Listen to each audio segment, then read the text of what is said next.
iyo mbimenya banarihanye mbere, ntabwo nari nzi yuko muri Yesu harimo amahoro. Iyo mbimenya banarihanye mbere, iyo mbimenya iyo mbimenya banarihanye mbere, ntabwo nari nzi yuko muri Yesu harimo amahoro. Iyo mbimenya banarihanye mbere. Mbega amahoro ari muri Yesu, mbega amahoro. Bajyaga babivuga bikagira ngo kubeshya, none nanjye ndabyiboneye. Muri Yesu uraryama ugasinzira.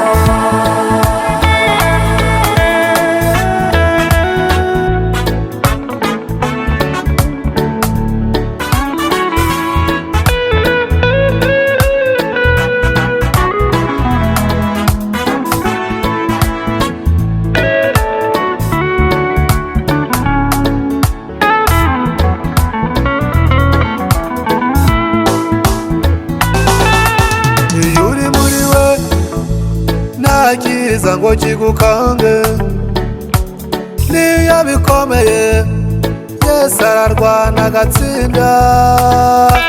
Nta gikomeye kuri we kuko arabinesha byose, dore ko n'urupfu abantu batinya ntarwo yarutsinze.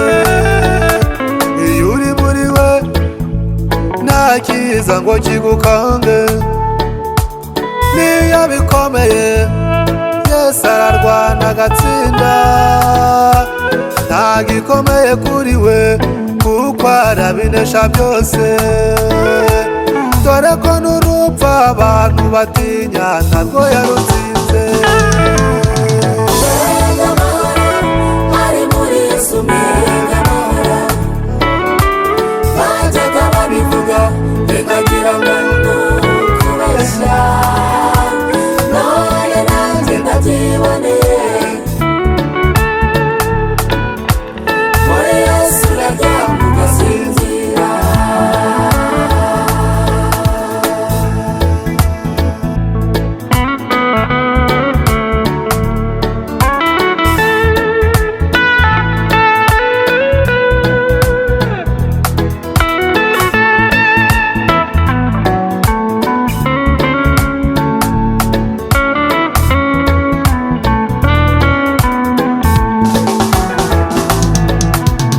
Ubu ndaririmba amahoro kuko nabonye amahoro. Ubundi mbere ntayo nagiraga, icyazaga cyose cyanteraga ubwoba nkumva ndatinye, ariko aho ngiriye muri Yesu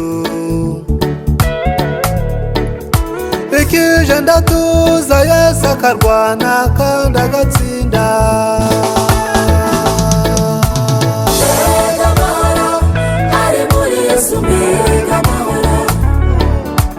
Bajyaga babivuga bikagira ngo kubeshya, none nanjye ndabyiboneye. Muri Yesu uraryama ugasinzira. Mbega amahoro ari muri Yesu, mbega amahoro. Bajyaga babivuga bikagira ngo